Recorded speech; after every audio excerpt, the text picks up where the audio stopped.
Hi, magandang umaga sa inyo. Sana ang lahat ay okay lang. Ito palang labas ng bahay namin. At ito naman ang makulit kong pusa. Ngayong araw ay magluluto ako ngayon ng adobong manok.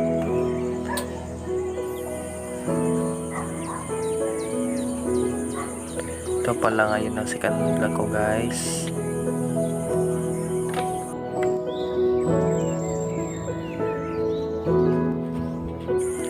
Ito ang masipag kong kuya. Ibinta niya itong mamaya sa merkado.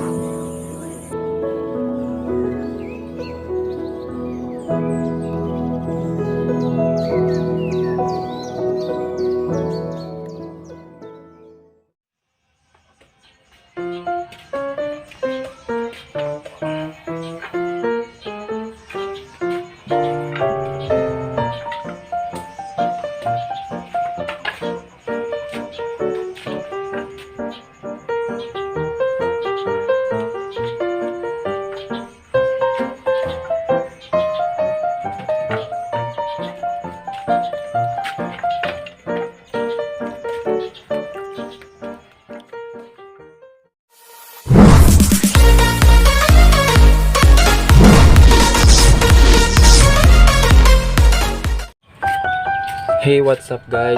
Isang magandang umaga naman sa inyong lahat.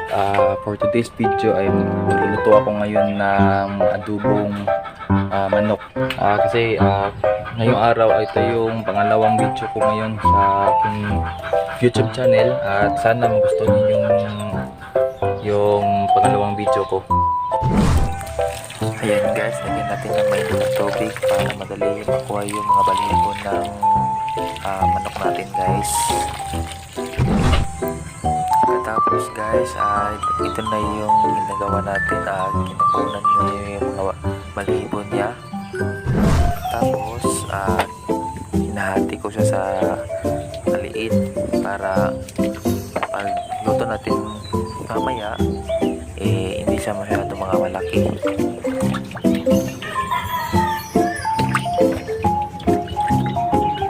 Ngayon guys, malapit na ako matapos na sa ginagawa kong paglilinis ng manok. Ito na ngayon yung manok na kinatin natin kanina at mamaya ihahain na natin sa kawali.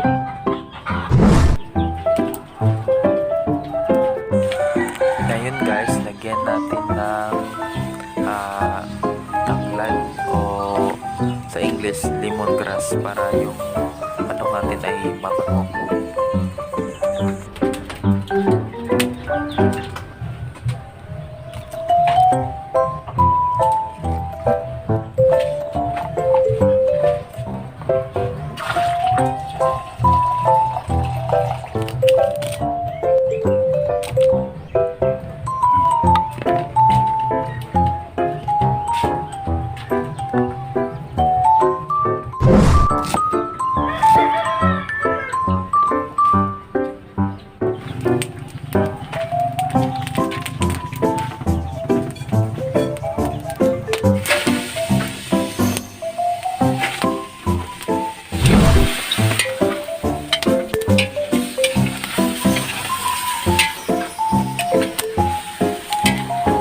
Yan na guys, medyo hinap ako talaga kasi ako marunong salita, pero pinagalingan ko naman para maintindihan niyo yung ginagawa ko dito.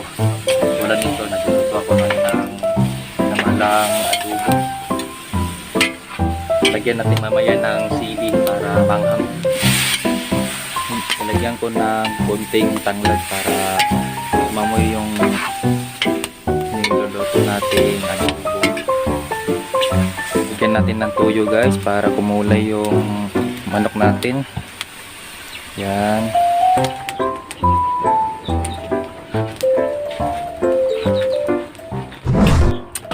Ayan guys. So, sibugan naman tayo mamaya.